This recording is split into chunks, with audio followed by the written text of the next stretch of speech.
জীবনে সবচেয়ে কঠিন সময় পার করেছি যখন আমার ছেলে আমার পেটে ছিল, তখন যে কি পরিমাণে সাফার করেছি সেটা একমাত্র আমি জানি। মানে তখন এই যে ভর্তা ছাড়া আমার জীবনে আর কিছুই ছিল না, তখন আমি ভর্তা ছাড়া কিছুই খেতে পারতাম না। সারাক্ষণ শুধু মানে ভর্তা হলে কয়টা ভাত খেতে পারতাম, না হলে আর কিছুই খেতে পারতাম না। তাও যদি কয়েকটা খাইতাম মানে খাওয়ার 2 মিনিট পরেই গিয়ে আবার বমি করে সব ফালাই দিতাম। তেমন একটা খারাপ অবস্থা ছিল। তখন তো প্রথম বাচ্চা ছিল, তখন কিছুই বুঝতেও পারছি না।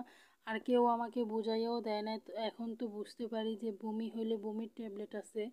আর তখন আমি ফার্স্ট টাইম ছিলাম, তখন আমাকে কেউ বুঝাইও দেয় না যে বমি হইলে 2-3 মাস পর থেকে ট্যাবলেট খাওয়া যায়, মানে ওষুধ খাওয়া যায়।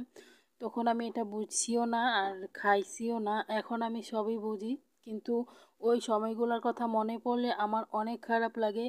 আজকে যেমন ধরেন ভর্তা বানাইতেছি, তখন আমার ওইগুলোর কথাই মনে পড়ছে। তখন আমি ভর্তা ছাড়া, আমার ছেলে যখন আমার পেটে ছিল তখন আমি ভর্তা ছাড়া তেমন কিছুই খাইতে পারতাম না। যেমন ধরেন বেগুনের ভর্তা, মরিচের ভর্তা, শুটকির ভর্তা, এরকম সব ধরনের ভর্তাই খেতাম, আলুর ভর্তা। এগুলা দিয়ে আমার জীবন চলতো। আর যদিও খাইতাম তারপরে আবার বমি করে ফেলাই দিতাম। প্রায় পাক্কা 9 মাসই এই অবস্থা ছিল আমার। আমি একদম শুকাইতে শুকাইতে একদম অবস্থা খারাপ হয়ে গেছিল। তখন মনে করেন আমার বাচ্চা হওয়ার সময় প্রায় 3 ব্যাগ রক্ত লাগছে আমার।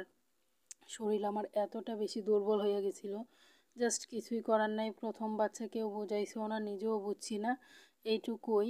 আজকে বানাইলাম বেগুন টমেটো দিয়ে সেরা ভর্তা। এই ভর্তাটা যখনই আমি বানাই তখনই আমার প্রেগনেন্সির কথা মনে পড়ে যায়। প্রেগনেন্সির সময় যে